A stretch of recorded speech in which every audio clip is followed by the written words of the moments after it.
Nous sommes le jeudi 16 janvier 2024, ici Délègue Julien. Voici votre premier bulletin d'information Info-CJSR de 2025.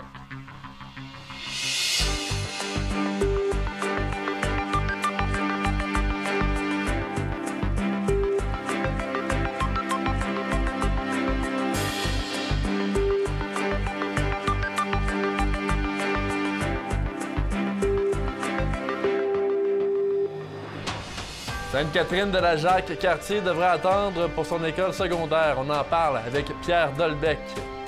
Le projet de 174 logements de Saint-Raymond-de-Portneuf ne fait pas l'unanimité. Une pétition a été lancée. Super voisin, projet du comité Vas-y sera lancé le 24 janvier. Nous en parlerons avec les responsables. De nombreuses patineuses artistiques de la région se sont illustrées dans plusieurs compétitions. Bonne émission.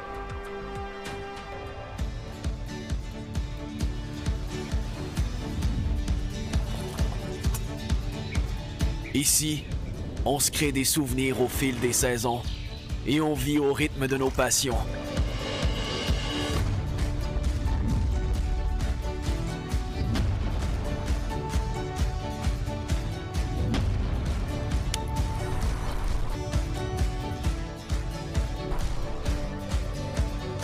Ici, quand l'aventure nous appelle, on répond.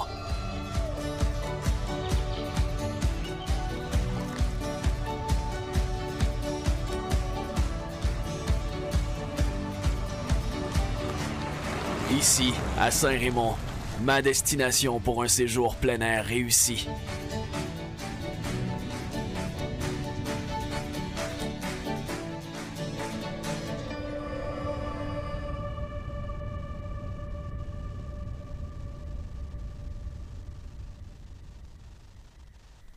Mesdames, Messieurs, bonsoir. Avant de débuter ce bulletin d'information au nom de toute l'équipe de CJSR, bonne année 2025. Parlons maintenant de 2024 qui ne s'est pas terminé comme prévu pour la ville de Sainte-Catherine-de-la-Jacques-Cartier en raison de restrictions budgétaires mises en place dans tout le réseau scolaire du Québec. Le projet de construction de l'école secondaire attendu à Sainte-Catherine est mis sur pause.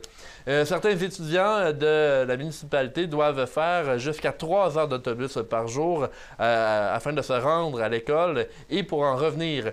La situation urge au dire du maire Pierre Dolbec. Je l'ai reçu cette semaine et voici cette entrevue.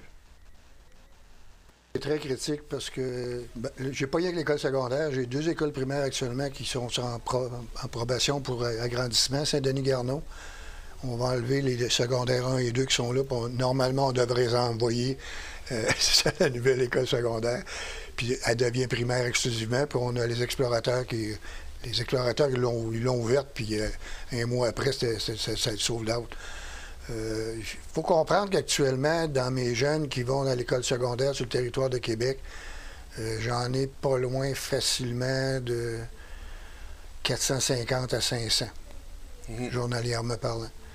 Camaradière est l'école bassin officielle pour nous autres. C'est là qu'on en a le plus.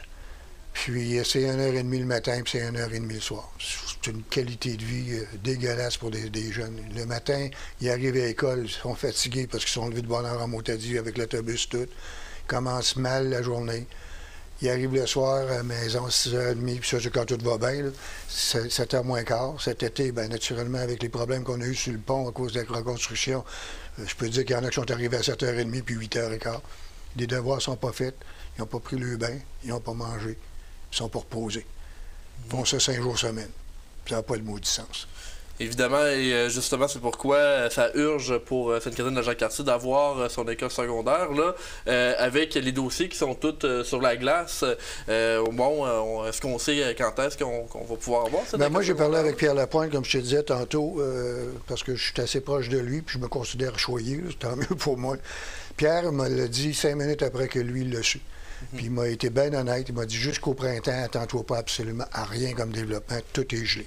Ça part à partir des services professionnels à ceux qui avaient déjà commencé des travaux en plus. C'est fini.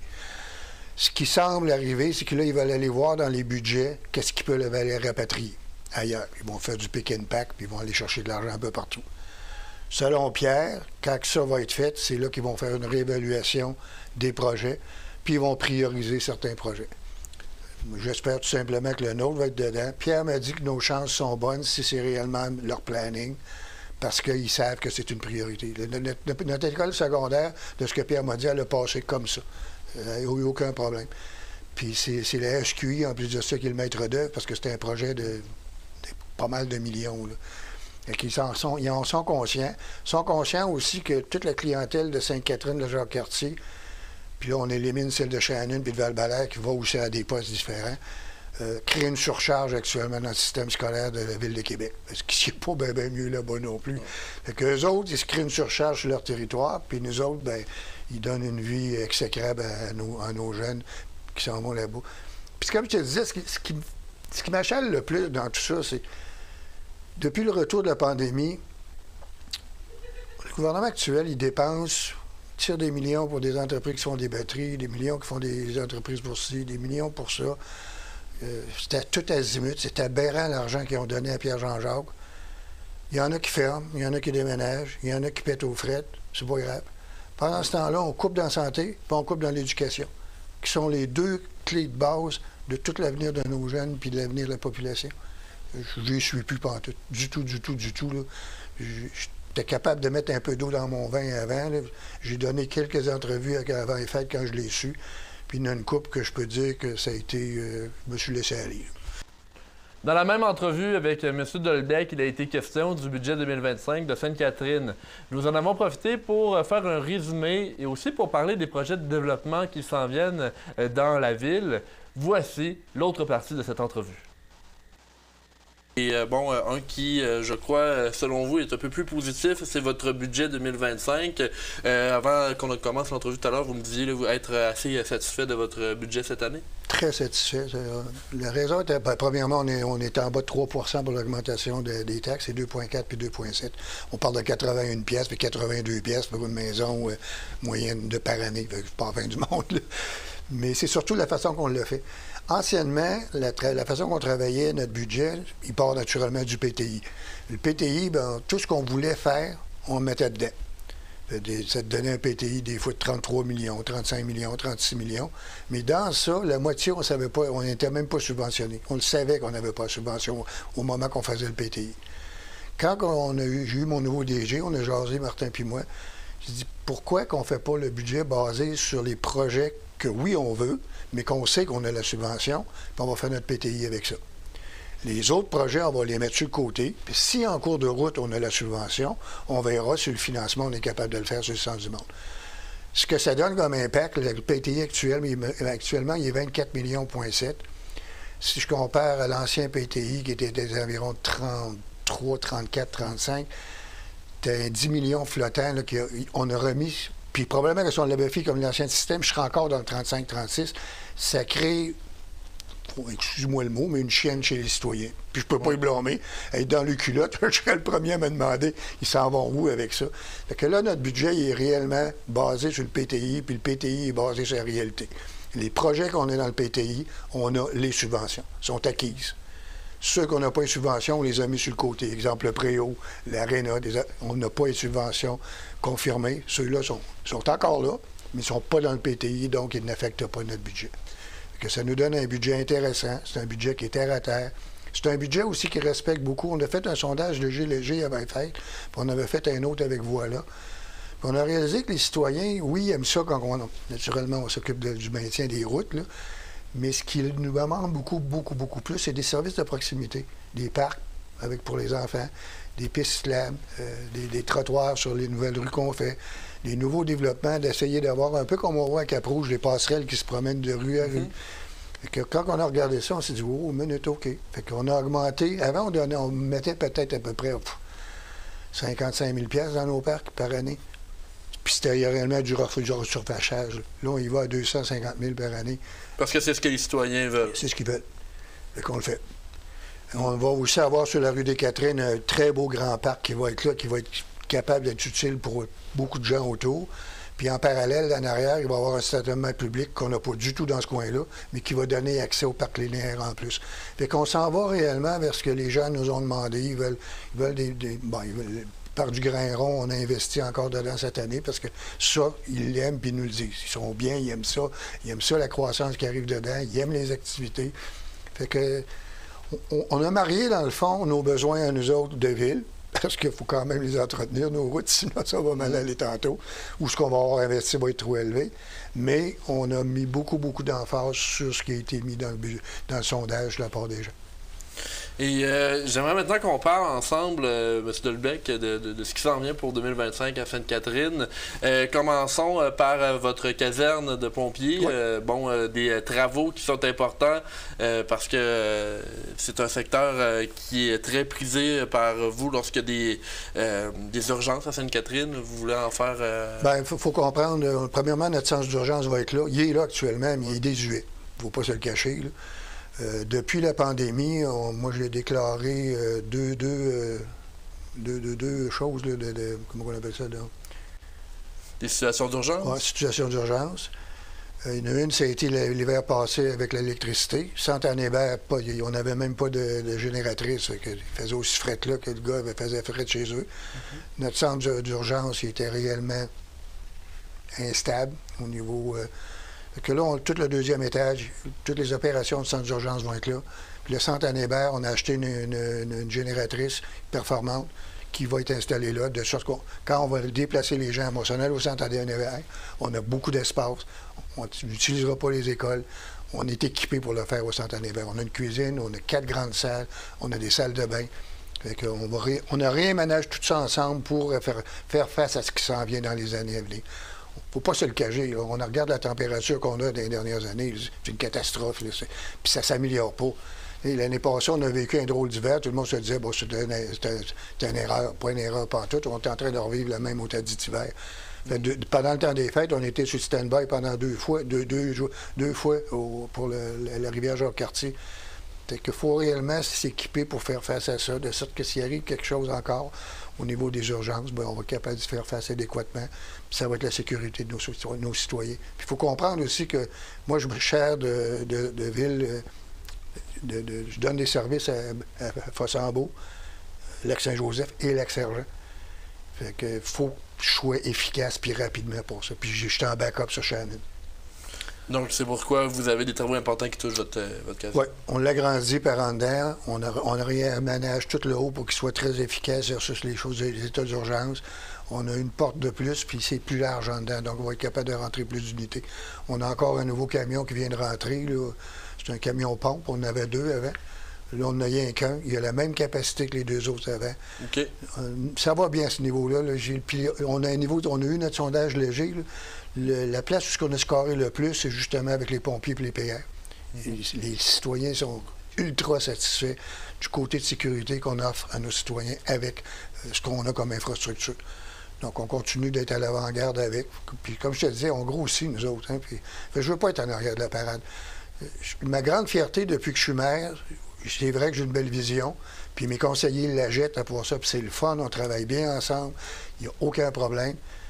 Mais j'ai toujours été en avant de la parade. J'ai jamais tombé en arrière. La semaine prochaine, nous discuterons des travaux qui se font de concert avec le MTQ à Sainte-Catherine de la Jacques-Cartier, toujours avec le maire Pierre Delbecq. Poursuivons dans le bulletin d'information Info-CJSR. Les signataires demandent que le projet de 174 logements, en fait, c'est une pétition qui a été lancée, n'ait pas lieu, en fait, sur le terrain du 567 rue Saint-Joseph à Saint-Raymond. C'est donc un dossier qui a commencé à partir de la consultation publique du 10 décembre dernier. Vous voyez d'ailleurs à l'écran une captation que nous avions faite. Plusieurs arguments contre le projet sont présentés dans cette dite pétition. Premièrement, on parle de l'ampleur du projet qui serait exagérée avec une densification qui est jugée trop intense par les signataires. La zone où le projet est projeté pourrait comprendre des risques d'inondation comme elle est située sur l'ancien lit de la rivière. Le parc Alban Robitaille pourrait être compromis lui aussi, au dire de ceux qui ont signé cette pétition qui, en ce moment, a un peu plus de 800 signatures.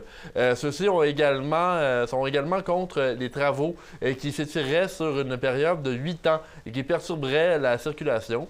En 5e point, il est craint que le projet de 11 immeubles à logement, qui comptabilise 174 logements au total, en bordure de Saint-Joseph, pourrait faire grimper la valeur des propriétés avoisinantes. Les opposants au projet sont inquiets de l'éventualité où des propriétaires ne pourraient plus vendre leur maison dans des bonnes conditions. Finalement, les opposants croient aussi que le développement de Saint-Raymond doit rester inclusif, ne laissant personne de côté. La clientèle visée par des projets résidentiels à logement devrait, selon eux, couvrir un large éventail de revenus afin que tout le monde puisse s'y loger. C'est donc des arguments qui ont été lancés par les 800 personnes qui ont signé cette pétition de ce projet qui, je vous le rappelle, est projeté. La Ville avait fait la consultation publique le 10 décembre et il y a eu une synthèse aussi des arguments de ceux qui sont contre le projet par un certain M. Martin qui dit en fait qu'on a peur pour la qualité de la vie à Saint-Raymond. Les 800 signataires récoltés, les 800 signatures récoltées au moment d'écrire de vous dire ce bulletin, d'écrire le bulletin, le créateur de la pétition, Michel Martin, croit que l'acceptabilité sociale du projet n'est pas atteinte. Questionné à savoir si le projet serait plus acceptable, revu à la baisse, M. Martin est d'avis qu'il faudrait au minimum sélectionner un autre terrain. Du point de vue de communication, les opposants critiquent le conseil municipal et la ville de Saint-Raymond de ne pas être clairs sur certaines informations. Concernant la consultation publique du 10 décembre 2024, les citoyens jugent que la captation vidéo de l'événement aurait dû être diffusée en entier sur les réseaux de la ville dans un souci de transparence, chose qui n'a pas été faite au moment d'enregistrer ce bulletin d'information. On a contacté également le maire de Saint-Raymond, Claude Duplain. Il explique d'entrée de jeu que c'est très rare au Québec qu'une consultation publique soit tenue si tôt dans le processus de création de projets immobiliers. Il maintient que le projet est dans une phase préliminaire et que le conseil municipal veut poursuivre l'implication de ses citoyens. Il a d'ailleurs exprimé son désaccord envers les critiques du manque de transparence. Claude Duplain se dit d'ailleurs satisfait de l'exercice du 10 décembre 2024. Selon lui, les citoyens ont posé de bonnes questions. La plupart des préoccupations amenées par le public étaient déjà prises en considération par Saint-Raymond, mais d'autres commentaires très importants sont ressortis de la rencontre, au dire de M. Duplain. Au retour de la pause, on discute avec Louis-Maxime Renaud du Passeport Place aux Jeunes. Qu'on vous reconnaisse au quotidien pour vos foulards extravagants, votre regard captivant, votre rouge à lèvres flamboyant ou même votre sourire éclatant. Votre identité est unique et elle vous permet d'accéder aux services en ligne du gouvernement du Québec en quelques clics. Le service d'authentification gouvernementale, c'est simple, rapide et sécuritaire. Créez votre compte dès maintenant. Ne cherchez pas Nicole. Depuis qu'elle est à la retraite, elle prépare des milliers de plats pour les gens dans le besoin. Impressionnant pour quelqu'un qui ne s'est jamais fait un lunch en 35 ans de carrière.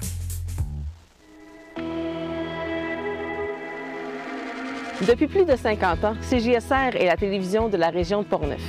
Partout sur le territoire, notre équipe est là pour informer la population. Disponible autant en ligne que sur le câble, notre programmation rejoint les jeunes et les moins jeunes. À chaque saison, la TV Portneuf diffuse des émissions originales créées dans Portneuf pour et par les gens d'ici. CJSR est constamment à la recherche de nouvelles idées d'émissions et de nouveaux collaborateurs. Si vous désirez partager vos passions ou apprendre les rudiments de la production vidéo, notre équipe est là pour vous aider à réaliser votre projet. CJSR, la TV Portneuf s'intéresse à vous.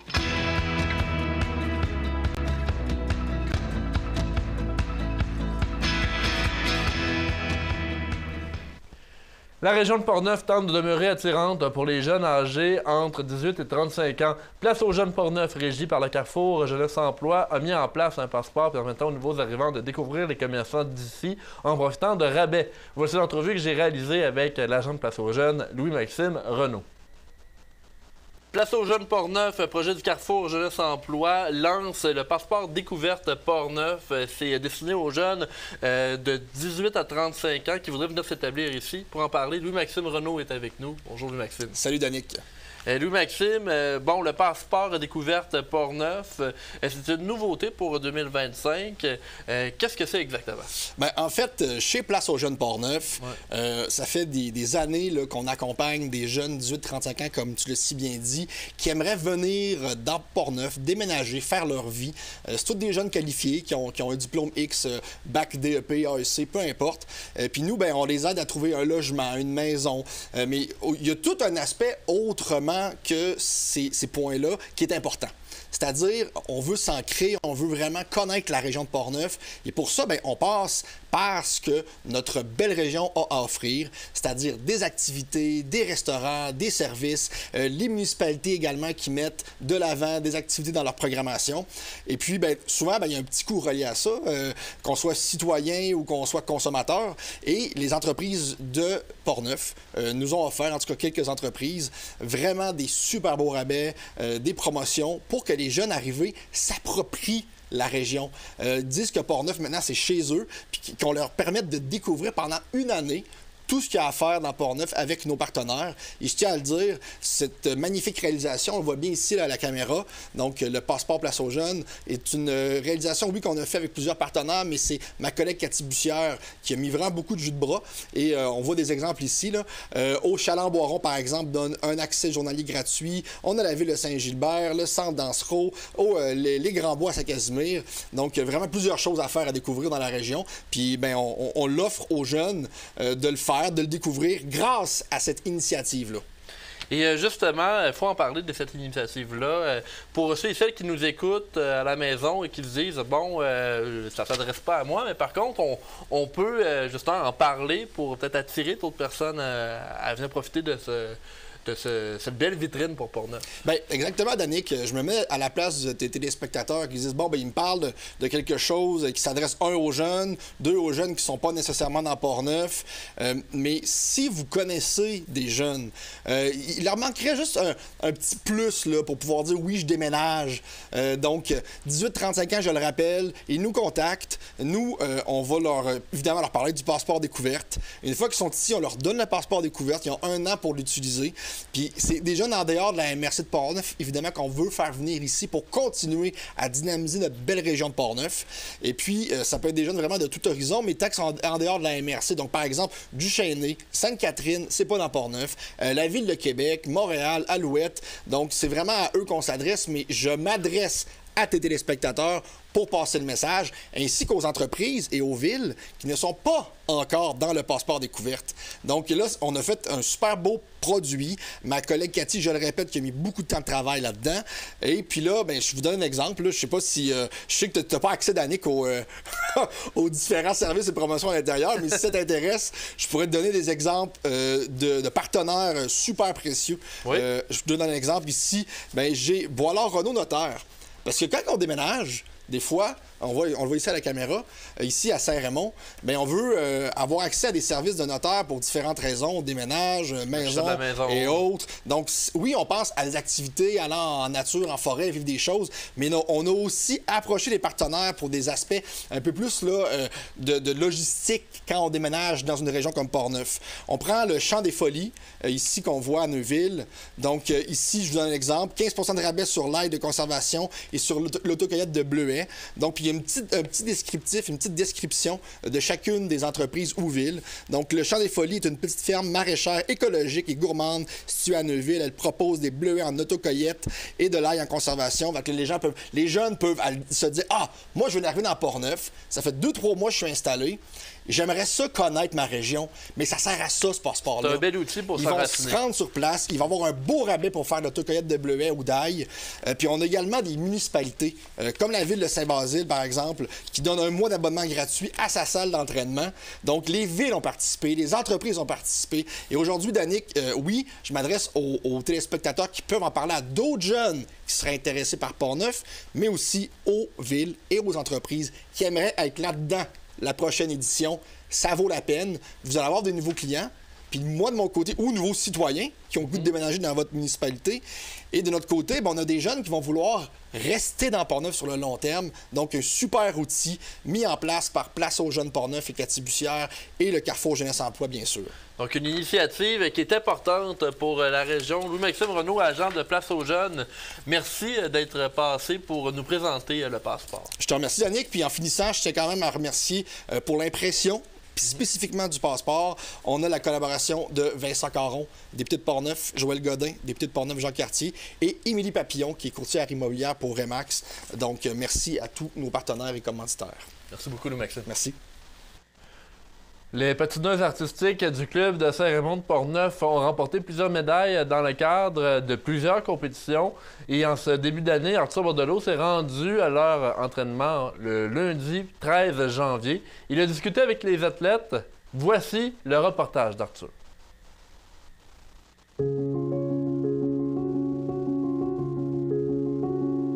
Depuis le début de la saison, le club de patinage artistique Saint-Raymond et ses athlètes ont participé à 6 compétitions différentes. Durant la fin de semaine du 3 au 5 janvier, 3 athlètes du club ont participé à la compétition Invitation Thetford. Les 3 ont remporté des médailles.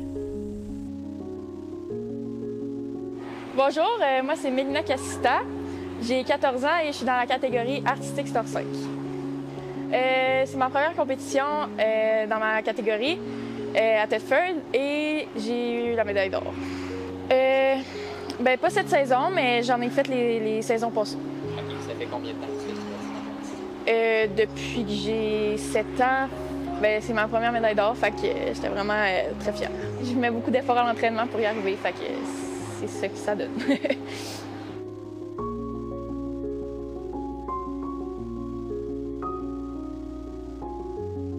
Bonjour, je m'appelle Amélie Arsenault, j'ai 9 ans, je suis en Star 4, moins de 10 ans. J'ai gagné 2 médailles dans la saison argent, une à Ariadienne et Thetford.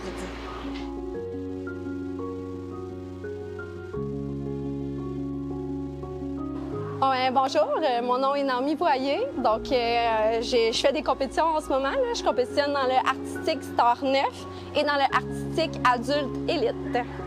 Ça, c'est des médailles d'or que j'ai eues à la compétition Invitation à Thetford Mines qui a eu lieu dans... Moi, ma journée, c'était le samedi, le 4 janvier, mais c'était tout au long de cette fin de semaine-là. Ça doit faire au moins 16-17 ans là, que je fais des compétitions, là, mais c'est quelque chose qui m'anime. J'aime vraiment ça en faire. Là.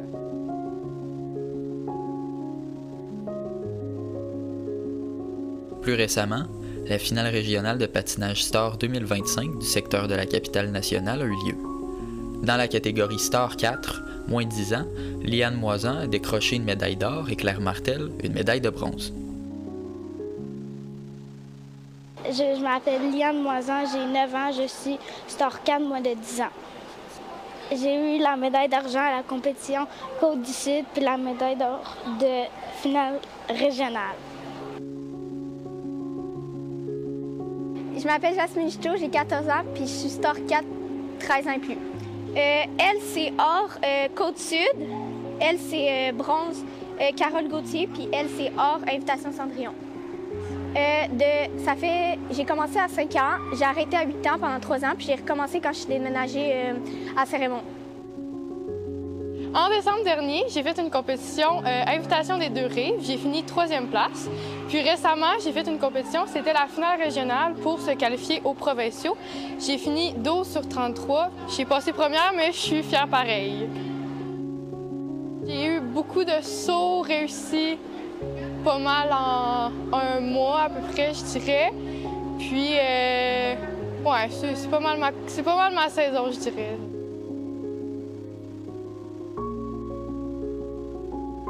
Et donc la saison n'est pas terminée, les athlètes continuent à s'entraîner pour les compétitions à venir. Les voici qui témoignent de leur entraînement. Je m'appelle Claire Martel, je suis Star 4, moins de 10 ans. On commence, on fait du stroking, on fait nos pirouettes, nos sauts, puis notre solo. J'ai juste 2 compétitions qui arrivent. J'ai elle à Saint-Raymond, puis j'ai elle à Baie-Saint-Paul. À Saint-Raymond, c'est la deuxième fin de semaine de février. Puis à Baie-Saint-Paul, c'est en avril, si je me trompe pas. Et ensuite, genre, les provinciaux aussi, là, c'est la compétition pour adultes, mais aussi pour les personnes qui compétitionnent dans le Star. Donc, ça se tient à Lévis, à Saint-Romuald, au complexe Onco. Donc, je vais pouvoir participer, là, genre, la chance. Je me suis inscrite tout récemment. Donc, ça va être dans le artistique élite adulte. C'est sûr qu'avant la compétition, on va plus miser vraiment sur le solo. T'sais, on veut perfectionner le solo, on va en faire plus souvent, travailler le cardio aussi. Fait que c'est sûr qu'avant une compétition, c'est un entraînement un petit peu plus intense, là, dans le sens qu'on n'a pas de temps à perdre. Il faut pratiquer, puis on a beaucoup de choses à faire. Cette année, la nouveauté, c'est que je fais plus de sauts dans mon solo. C'est vraiment, on mise sur les pirouettes, les arabesques et l'artistique. Fait que pour moi, c'est quelque chose que j'adore vraiment de cette facette-là du patinage artistique. J'aime vraiment ça. Fait que les compétitions, pour moi, c'est comme un moyen juste de montrer aux gens que j'adore le patin, puis un peu de partager ma passion avec tout le monde.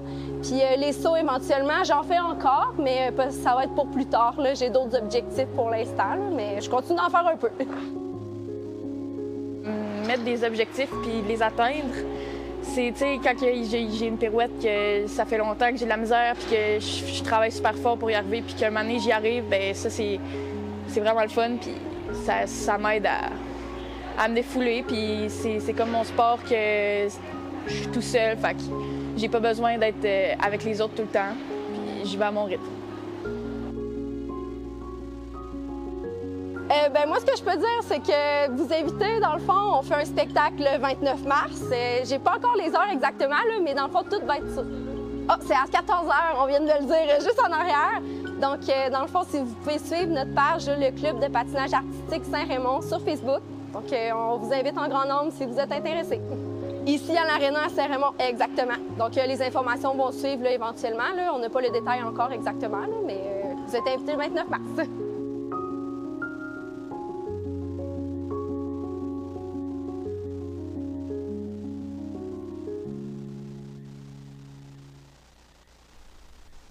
Au retour de la pause, on discute avec Myriam Côté et François Drolette du comité Vas-y pour parler du projet Super Voisin. Qu'on vous reconnaisse au quotidien pour vos foulards extravagants, votre regard captivant, votre rouge à lèvres flamboyant ou même votre sourire éclatant. Votre identité est unique et elle vous permet d'accéder aux services en ligne du gouvernement du Québec en quelques clics. Le service d'authentification gouvernementale, c'est simple, rapide et sécuritaire. Créez votre compte dès maintenant. Ne cherchez pas Nicole. Depuis qu'elle est à la retraite, elle prépare des milliers de plats pour les gens dans le besoin. Impressionnant pour quelqu'un qui ne s'est jamais fait un lunch en 35 ans de carrière.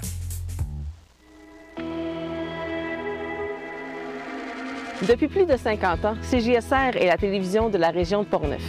Partout sur le territoire, notre équipe est là pour informer la population. Disponible autant en ligne que sur le câble, notre programmation rejoint les jeunes et les moins jeunes. À chaque saison, la TV Portneuf diffuse des émissions originales créées dans Portneuf pour et par les gens d'ici. CJSR est constamment à la recherche de nouvelles idées d'émissions et de nouveaux collaborateurs. Si vous désirez partager vos passions ou apprendre les rudiments de la production vidéo, notre équipe est là pour vous aider à réaliser votre projet. CJSR, la TV Portneuf s'intéresse à vous.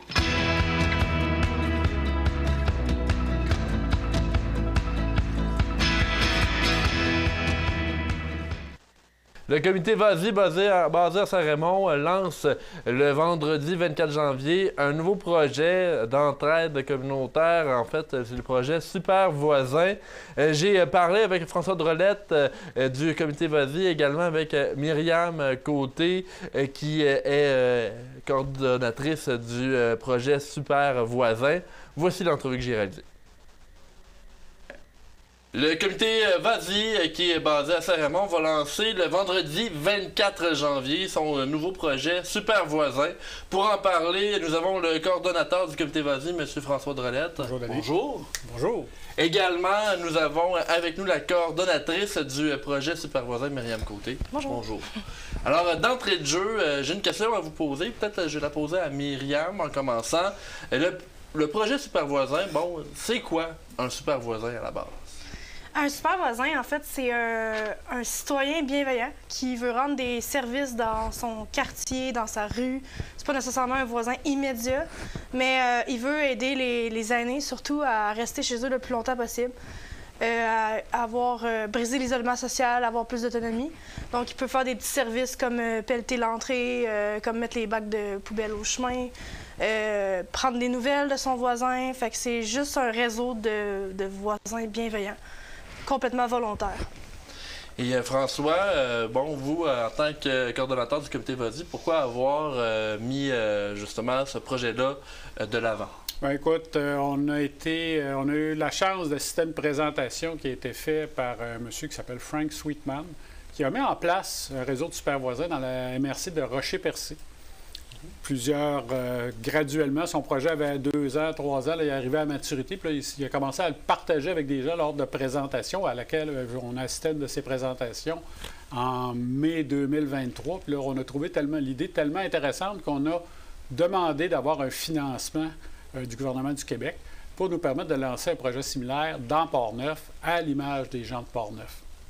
Et justement, pour le mettre en place, vous avez des personnes comme Myriam et vous. Je crois que justement, vous avez 2 ressources. Là. Oui, on a pu, grâce à la subvention reçue, on peut embaucher 2 personnes à temps plein pour travailler là-dessus à raison de 30 heures semaine chacune. Là. J'ai Mme Myriam Côté, ma coordonnatrice, et j'ai Mme Gabrielle Paquin, qui est ma chargée de projet à ce moment-là. Donc, avec cette force-là de travail à hauteur de 60 heures semaine, on était capable de préparer notre projet puis de l'asseoir sur des bases solides, d'où l'idée d'avoir un lancement un peu plus tard. On a eu le financement en juin dernier. Là, on va faire le lancement officiel, mais on a sur des bases solides avec une mission et des façons de faire là, qui sont pas mal établies là, pour que les gens puissent adhérer à notre projet dans Port-Neuf. Pour les citoyens qui nous écoutent en ce moment et qui se disent « Bon, j'ai envie d'en faire plus pour mon voisinage, je vais embarquer dans l'initiative Super Voisin en s'engageant », qu'est-ce que ça implique pour eux là, de devenir un super voisin là, par le biais de votre projet? Bien, il faut savoir qu'il y a déjà des super voisins, mais ils s'en rendent pas toujours compte. Premièrement, nous, ce qu'on veut, c'est leur faire prendre conscience qu'ils sont déjà, pour la plupart. Ceux qui ne le sont pas, par exemple, ceux qui viennent d'arriver dans la région, qui s'installent, bien, on les encourage à nous contacter. Nous, on a un réseau de ressources à leur suggérer. On peut les aider à aller entrer en contact avec leurs voisins. Ce que je suggère, c'est quand on vient d'arriver dans une nouvelle maison, tout ça, allez rencontrer vos voisins, allez vous présenter, allez porter vos coordonnées s'il y a un problème, quelque chose. Prenez les coordonnées de vos voisins. Mais ça, on peut tous vous aider à le faire avec le projet Super Voisin. C'est pour ça que le monde peut nous contacter. Puis si ils veulent rendre des services plus concrets, par exemple, rentrer chez leurs voisins, les aider à changer une ampoule, à faire des petites tâches quotidiennes à l'intérieur, nous, ils peuvent passer par nous aussi pour avoir une mini-formation, avoir plus d'informations aussi pour les aider. Et vous parlez de contact. Comment les gens peuvent-ils vous contacter justement pour ces questionnements-là? Bien, on a un dépliant qu'on distribue à chaque fois qu'on sort dans des activités. On a des coordonnées, moi et la chargée de projet, Gabrielle Paquin. Donc, ils peuvent nous appeler, nous écrire un courriel ou passer au comité Vas-y aussi s'ils ont besoin d'informations. Et François, bon, pour le lancement, le comité Vas-y va être là. Vous avez déjà lancé vos invitations. Comment vous avez prévu ce lancement-là? Écoutez, le lancement, c'est le vendredi matin. C'est une journée pédagogique. Ouais. On l'a choisi pour une raison fort simple. C'est qu'on est allé chercher, on va en parler un petit peu après, là, peut-être, pas peut-être, sûrement. On a organisé un concours de bande dessinée dans les écoles secondaires de Port-Neuf. Et pour s'assurer que les étudiants, les personnes qui vont remporter le concours soient présents, on a choisi le 24 parce que c'est une journée pédagogique. Donc, ça va se tenir de 10h à midi le 24 janvier dans la Verrière, au centre multifonctionnel de Saint-Raymond. Et justement, Myriam, vous allez présenter le concours de bande dessinée auquel François a fait référence. Pouvez-vous nous parler, c'était quoi cette bibite-là? Oui, on avait un de nos volets dans le Super Voisin qui était de rejoindre les jeunes, les ados plus particulièrement, les sensibiliser à l'entraide entre voisins, pour aussi que ça rejoigne les parents par le fait même. Donc, je suis allée dans les 3 écoles secondaires à Saint-Marc-des-Carrières, Donnacona puis Saint-Raymond. Je leur ai offert de participer à un concours de bande dessinée pour dessiner notre prochaine affiche à partir d'histoires de voisinage racontées par des aînés de la région. Donc, la chargée de projet, Gabrielle, est allée récolter des histoires de bon voisinage auprès de vraies personnes. On les a mis en scénario et on a offert aux jeunes de les dessiner. Donc, voilà. C'est inspiré d'ailleurs d'une bande dessinée de Frank Sweetman qui avait fait à Rocher-Percé pour son affiche. Donc, le concept là, qui, justement, on veut peut-être inciter les jeunes à embarquer dans ce projet-là. Bon, vous avez quand même entrepris plusieurs activités durant la période de juin à janvier. Pouvez-vous nous parler un peu de ce qui a été fait? Peut-être François ou Myriam? Là? Ah, écoute, c'est surtout Myriam et Gabriel qui se sont rendus dans des activités qui existaient déjà. Par exemple, les soirées de jeu à Saint-Léonard. On est allé aussi dans des marchés de Noël à Sainte-Christine d'Auvergne. On est allé à une journée de la FADOC à Deschambault-Grondines. Donc, on a approché les gens. L'idée, c'était d'un peu de parler de notre projet, puis de voir comment c'était accueilli, puis eux, comment ils comprenaient aussi, comment ils le voyaient. C'était vraiment de discuter, voir si notre projet avait sa raison d'être. Puis la réponse est oui. Les gens sentent que c'est vraiment une bonne idée parce qu'on veut ramener des anciennes valeurs un peu. L'idée là-dedans, c'est de ramener la bienveillance puis le fait de jeter un petit coup d'œil chez son voisin dans le temps sans être invasif, naturellement. Là, parce que ça, c'est une crainte que les gens ont dit « Moi, je veux pas savoir. Je veux rien savoir de mon voisin qui se met le nez dans mes affaires. » C'est pas ça l'idée. C'est juste d'avoir quelqu'un qui jette un œil chez vous. Il y a des gens qui ont déjà des petits codes avec leurs voisins pour attirer l'attention s'il y a un problème. Là, il y a une dame qui nous expliquait dans une rencontre qu'elle, ça s'est entendu avec son voisin que ça a déclenché l'alarme sur son véhicule, bien, elle avait besoin qu'il vienne voir. Ouais. Parce qu'elle n'était pas capable d'atteindre. C'est un genre de système d'alarme maison là, entre voisins. C'est toutes sortes de trucs comme ça. L'idée, c'est de partager ces idées-là, puis de permettre aux gens comme ça d'être dans un milieu qui est plus accueillant pour tout le monde, qui permet des échanges entre les générations aussi, c'est bien important. Mais j'ai l'impression que votre projet, là, vous pouvez peut-être me corriger si je me trompe, mais vous voulez ramener l'esprit de camaraderie qu'il y a toujours eu dans les régions, en fait. C'est de mettre l'emphase là-dessus pour que tout le monde soit en sécurité dans leur quartier puis avec de bons liens. Là. Oui, puis en plus, il est prouvé statistiquement parlant que ça a un impact sur la santé générale d'un quartier, le fait qu'il y ait une bonne atmosphère. Donc, si on ramène cette bienveillance-là entre les gens, le fait que les gens communiquent entre eux, bien, de façon générale, c'est juste un plus pour peu importe la municipalité dans laquelle on est actuellement. Les gens se parlent déjà beaucoup dans Port-Neuf. On va essayer encore d'aller plus loin, puis de ramener aussi les plus jeunes, peut-être, à jaser un petit peu plus que, excusez-moi, là, cette chose-là, mais d'avoir le nez comme ça, là, penché sur son téléphone. Même moi, le premier, je le fais régulièrement, ça. Mais c'est quelque chose que vaut mieux, ça. L'idée, c'est de relever le visage, puis de voir ce qui se passe autour de nous, puis d'échanger avec nos voisins, puis de dire, bien, écoutez, vous êtes importants pour nous autres, puis on s'occupe les uns des autres, puis comme ça, on s'assure une qualité de vie qui est meilleure. Puis, quand on présentait notre projet dans les marchés publics ou quand on faisait des événements comme ça, on remettait des dépliants, on faisait des sondages, on posait des questions aux gens, puis beaucoup de nous ont dit que ça ressemble un petit peu à Parents Secours dans le temps, où on avait des parents responsables qui prenaient des nouvelles puis qui étaient comme un filet de sécurité sociale, finalement. Fait que nous, on veut le faire, mais pour les aînés particulièrement. Parce que c'est un enjeu là, dans la région, là, les aînés qui... Oui, c'est un besoin. Il n'y a pas assez de place, puis ils veulent rester chez eux aussi, puis c'est bien normal, mais on veut qu'ils puissent rester chez eux, puis qu'il y ait des voisins qui prennent soin d'eux un peu plus. En terminant, revenons-en à votre lancement le 24 entre 10 et midi. Est-ce que c'est ouvert à tous? Est-ce que les gens peuvent venir voir votre lancement? Les gens peuvent venir voir le lancement. Idéalement, on aimerait qu'ils nous appellent. Il y a un numéro que vous pouvez appeler. Là. Vous pouvez aller sur le site aussi du comité Voisy. Il y a un onglet Recap, là, Super Voisin. Vous avez de l'information qui est là. Mais l'idée, c'est d'avoir une petite idée. On veut offrir des petites bouchées aux gens en attendant. Donc, si on a une foule énorme qu'on n'attendait pas, bien, les gens, on va être obligé de couper les bouchées en quatre. Ça ne sera pas terrible. Donc, on aimerait plutôt avoir une idée à peu près du nombre de personnes pour que les gens aient une petite bouchée, que ça soit agréable, qu'ils puissent prendre un café en jasant avec d'autres personnes, puis échanger là, sur le projet. Puis il va sûrement y avoir il y a des élus qui ont déjà annoncé leur présence. On a des organismes aussi qui vont être présents, donc on va pouvoir échanger, peut-être faire tisser des liens, là, faire un maillage au-delà de ce qui sont les super voisins. C'est d'ailleurs l'objectif, c'est faire un maillage entre les gens. Donc, si on peut aller plus loin, on a des gens aussi du CIUS qui vont être là. Donc, le député Vincent Caron aussi. M. Caron va être là aussi pour le lancement, comme on veut reconnaître là, que le financement vient du gouvernement du Québec. C'est M. Caron qui va les représenter à ce moment-là. Et M. Drolette, je vous donnerai peut-être la parole en terminant, parce que, bon, on fait le lancement le 24, et ensuite, c'est quoi l'objectif pour le projet Super Voisin? Quelle est la suite projetée là, pour ce projet-là? La suite projetée, c'est de rayonner dans l'ensemble, idéalement dans l'ensemble des municipalités de Portneuf. C'est un gros contrat. M. Caron nous le disait, on a rencontré le député la semaine passée, il dit vous lancez dans une grosse aventure.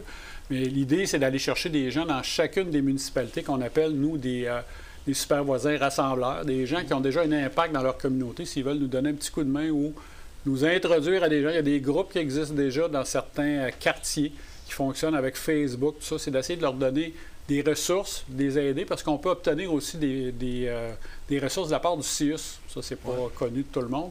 Mais en ayant les bons échanges, en ciblant les besoins des différents groupes, on va pouvoir augmenter leur efficacité. Certains veulent travailler seuls, d'autres en équipe. Fait qu'on va tout regarder ça. Puis l'idée, c'est de rayonner à partir après le lancement dans les différentes municipalités. On est déjà en lien avec des gens des loisirs, souvent, ou des élus. Donc, on va continuer ce maillage-là, puis on va continuer à s'intégrer dans des activités existantes, quitte à avoir nos propres activités. Puis on va mettre aussi l'accent sur la fête des voisins en juin prochain. Donc, pour permettre aux gens là, de se rencontrer davantage puis de faire connaître le projet des super voisins. Bien, je vous remercie. Myriam Côté, merci beaucoup. Merci. Et justement, CGSR va être présente pour votre lancement du 24 janvier. Merci d'avoir présenté le projet là, en primeur. Merci de nous avoir accueillis. Merci beaucoup. Vous l'avez entendu tout à l'heure, Pierre Dolbec nous annonçait le nouveau véhicule pour la ville de Sainte-Catherine de la Jacques-Cartier. En fait, l'annonce officielle a eu lieu le 10 janvier dernier.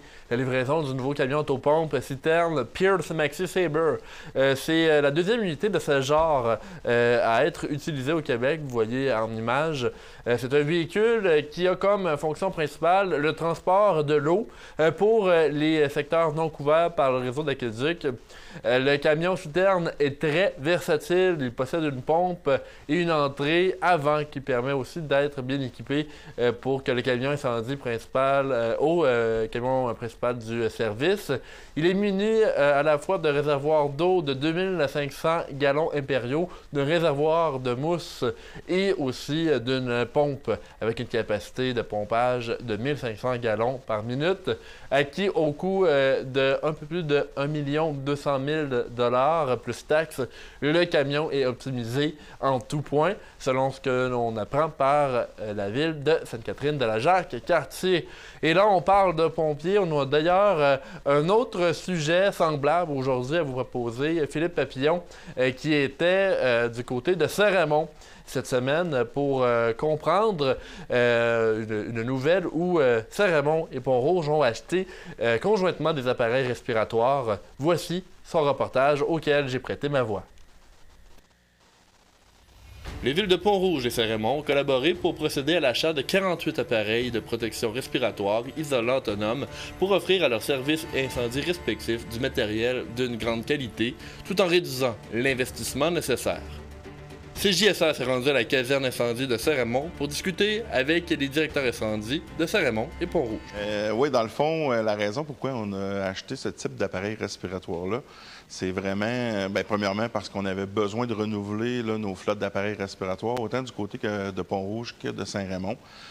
Nos flottes d'appareils respiratoires avaient atteint leur fin de vie utile. Il y a des appareils qui étaient défectueux, il y a des bouteilles aussi qui étaient rendues défectueuses. Puis, c'est des appareils qui dataient quand même d'une 15 à 20 années d'âge. Fait que c'est des technologies qui étaient plus vieilles, puis les pièces étaient plus disponibles pour faire la réparation ou très coûteuses. Fait que c'est la première raison qui nous a amené vraiment à aller en appel d'offres pour remplacer les appareils respiratoires. Alors, pourquoi c'était important le changement? Bien, entre autres, au niveau de la décontamination des appareils pour le lavage après les interventions. On avait aussi une spécification au niveau du harnais qui était beaucoup plus sécuritaire et avec une charge plus grande au niveau du transport d'un pompier, par exemple, qui serait en détresse. Et entre les 4 services incendie, l'interopérabilité, on a 220 cylindres disponibles pour se partager les cylindres dans l'intervention majeure. Si Pont-Rouge vient à Saint-Raymond ou Saint-Raymond vient à Pont-Rouge, Saint-Basile ou Sainte-Catherine-la-Jacques-Cartier, par exemple, tous les cylindres sont communs, on peut les interchanger entre les appareils respiratoires sans problème parce qu'on a le même modèle. Si on parle des composantes de l'appareil respiratoire, une des nouveautés, c'est le harnais, comme je vous parlais tout à l'heure, entre autres avec la possibilité d'accrocher un crochet ici pour le sauvetage d'un pompier. C'est 1000 livres de charge possible. Et l'harnais a été aussi renforcé pour tirer de chacun des côtés. Et on a une poignée ici pour peut-être faire le sauvetage d'un pompier qui pourrait être en détresse. À l'intérieur du harnais, on a maintenant des batteries rechargeables avec une durée de 18 heures, ce qui nous permet de faire de longues interventions puis pas manquer de batterie pour les fonctions vitales de l'appareil respiratoire. Au niveau du cylindre pour l'apport en air, là, pour fournir l'appareil, on a 2 modèles de cylindre qu'on a acquis. Il y a un cylindre de plus petite taille. L'avantage, il est plus léger, plus compact aussi. Fait qu'un pompier pourrait se fatiguer moins vite pour des types d'interventions où il n'y aura pas toujours besoin d'être connecté. Le cylindre dure en moyenne environ 30 minutes, dépendamment du travail qui est accompli par le pompier. L'autre type de cylindre, c'est le cylindre qu'on a en plus grande quantité, les 2 villes. C'est un cylindre qui va durer environ 45 minutes. Un petit peu plus lourd, un petit peu plus volumineux, mais par contre, plus d'autonomie pour un pompier qui va travailler sur un toit ou dans une échelle. Puis aussi, sur les cylindres, une innovation qu'on a avec notre nouvelle génération d'appareils respiratoires, c'est vraiment ce qu'on appelle le Quick Connect. Avant, sur l'ancienne génération, c'était des filets qu'on vissait. Vous pouvez avoir de la saleté un peu ou du gel, des fois, qui rendait difficile la connexion. Là, tout se fait rapidement là, par le Quick Connect. Autant pour remplir les bouteilles dans nos postes de remplissage, dans nos casernes, que sur des interventions, tout est facilité. C'est une économie de 75 000 $ qui a été réalisée grâce à cette procédure d'achat regroupée de 48 appareils et de 128 cylindres d'air respirable dont bénéficiera la soixantaine de membres du personnel des 2 services. Oui, dans le fond, la raison pourquoi on a décidé de faire un achat conjoint entre Saint-Raymond et Pont-Rouge, c'est vraiment, au départ, pour l'économie. C'était très intéressant de regrouper les 2 villes ensemble. Ça nous permettait de sauver des sommes quand même importantes. Le projet global, là, au niveau formation, acquisition puis mise en service, ça nous a permis d'économiser 75 000 $ les 2 villes conjointes. Fait que c'est quand même des économies qui sont intéressantes pour nos citoyens. Puis après ça, il y avait vraiment la question d'interopérabilité entre les 2 villes. On voulait s'assurer d'avoir les mêmes appareils respiratoires, de pouvoir s'échanger des services, s'échanger des appareils respiratoires, que ce soit au niveau de l'entretien aussi, de la formation. Ça facilitait vraiment tous ces aspects-là, de travailler ensemble pour le projet. Puis en terminant, on a eu une formation commune au niveau de la mise en service des appareils respiratoires et une formation un peu plus poussée pour la réparation. Donc, ce qui est possible, c'est Saint-Raymond ou Pont-Rouge peuvent réparer les appareils respiratoires, peu importe l'appareil vient de quelle ville. Puis on s'assure d'avoir la même réparation puis le même service pour nos deux villes. Si on continue l'explication de l'appareil respiratoire, on a au niveau du facial, une des grosses différences, c'est avant, la télémétrie était à l'extérieur du facial. Ça prenait des batteries pour l'alimenter. Maintenant, la télémétrie est dans... Tout concentré dans le détendeur. Dans le détendeur, merci Eric, dans le détendeur, j'avais un blanc. Et ça marche par fibre optique. Fait que les données de l'appareil respiratoire sont transmises aux pompiers par fibre optique dans sa partie faciale. C'est un des avantages au niveau de cet appareil respiratoire-là. Pour améliorer la communication, il y a un haut-parleur. Alors, lorsque le pompier va donner des comptes rendus ou des directives à son équipe, la communication est meilleure, étant donné qu'il y a un haut-parleur qui va amplifier la voix du pompier lors de l'intervention. Au niveau de la partie ici qu'on a sur l'appareil, dans le fond, on a un manomètre qui nous affiche la pression. Puis il y a aussi un affichage digital qui est beaucoup plus convivial que ce qu'on avait avant sur les anciens appareils parce qu'il va nous afficher selon les niveaux d'air des couleurs différentes pour nous aviser si on a évacué le bâtiment parce que notre niveau d'air est en train de diminuer. Cette partie-là sert aussi d'alarme de détresse. Si un pompier est plusieurs secondes sans bouger, va se mettre à émettre une préalarme et ensuite, si le pompier ne bouge pas plus, ça va émettre une alarme que tous les autres pompiers vont pouvoir entendre autour. Ça, c'est vraiment une pièce importante de l'appareil respiratoire. Aussi, on a au niveau, là, dans la partie avant, un peu le même principe que la partie arrière qu'on voyait tantôt, la partie dorsale. Les bretelles de l'appareil sont beaucoup plus robustes, plus endurantes à la chaleur, puis aussi plus ergonomiques parce qu'ils sont plus larges. Fait que c'est toutes des petites améliorations qui ont été faites sur l'appareil pour le rendre plus sécuritaire et plus ergonomique. Alors, nos efforts de collaboration qu'on fait déjà avec Saint-Raymond, Pont-Rouge et entre autres aussi Saint-Basile, on a un logiciel de gestion ICO qui est le logiciel pour la gestion des interventions, les rapports annuels qu'on fait. On rentre nos statistiques d'appel à l'intérieur. Fait qu'on a tous le même logiciel pour le traitement des données. On fait beaucoup aussi d'entraide automatique, une dizaine de fois par année, où on va travailler en collaboration ensemble sur des interventions incendies, ce qui vient faciliter l'intervention maintenant, ayant tous des appareils respiratoires du même modèle. Ça nous permet de partager les appareils respiratoires, partager les cylindres. On est aussi à élaborer, toujours améliorer nos techniques de combat au niveau, par exemple, de la prise de commandement, des techniques d'attaque, d'avoir des techniques d'attaque qui sont semblables pour faciliter le travail, assurer la sécurité des pompiers lors d'intervention. Oui, puis par exemple, un exemple qu'on pourrait apporter au niveau de la collaboration entre les deux villes, dans le projet d'acquisition des appareils respiratoires, les deux villes, Pont-Rouge et Saint-Raymond, on a acquis chacun un système qu'on appelle un RIC-PAC, qui sert à venir faire le sauvetage d'un pompier en détresse dans un bâtiment qui a de la fumée à l'intérieur ou dans un environnement dangereux. On vient avec le RIC-PAC pour faire le sauvetage du pompier.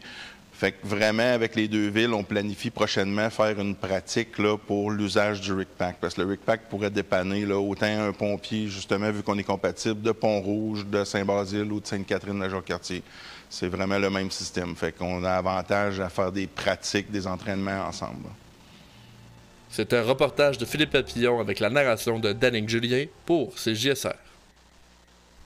La municipalité de Sainte-Christine d'Auvergne a subi une déception fin d'année 2024. Selon un article écrit par mon collègue Pierre Paquette du Courrier de Portneuf, nous avons appris que le gouvernement du Québec, par le biais du ministère des Transports et de la Mobilité durable, n'aidera pas la municipalité de Sainte-Christine d'Auvergne à réaliser la réfection de son important rang Saint-Jacques. Le rang a été donné par le gouvernement du Québec à la municipalité il y a plus de 30 ans maintenant, avec la promesse que des compensations financières seraient accordées pour en assurer l'entretien. Selon les propos du maire Francoeur recueillis par le Courrier, le gouvernement du Québec n'aide pas la municipalité dans plusieurs autres dossiers importants. Comme Sainte-Christine d'Auvergne connaît la plus grande croissance de la population dans Portneuf, niveau pourcentage, celle-ci doit s'appliquer pour se développer. Par le passé, Sainte-Catherine s'est vu refuser des projets de garderie non subventionnés, par exemple.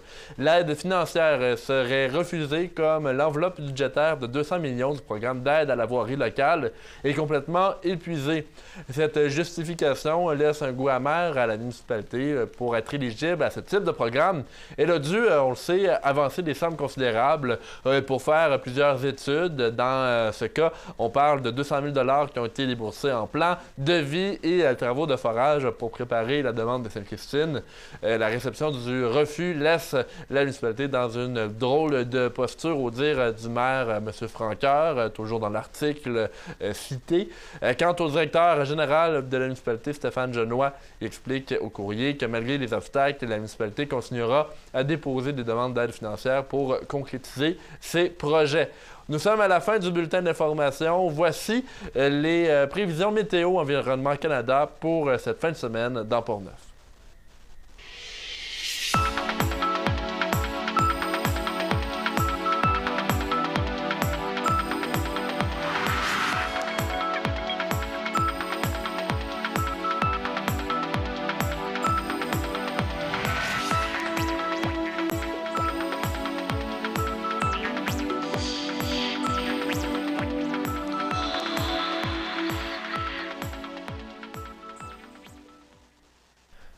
Alors, comme dernière nouvelle, aujourd'hui, la Corporation du bassin versant de la Jacques-Cartier, CBJC, est fière d'annoncer que la passe migratoire de la Jacques-Cartier a finalement obtenu la certification biosphère. Elle fait partie des 72 entreprises de la capitale nationale, ainsi que des 3100 autres entreprises mondiales certifiées.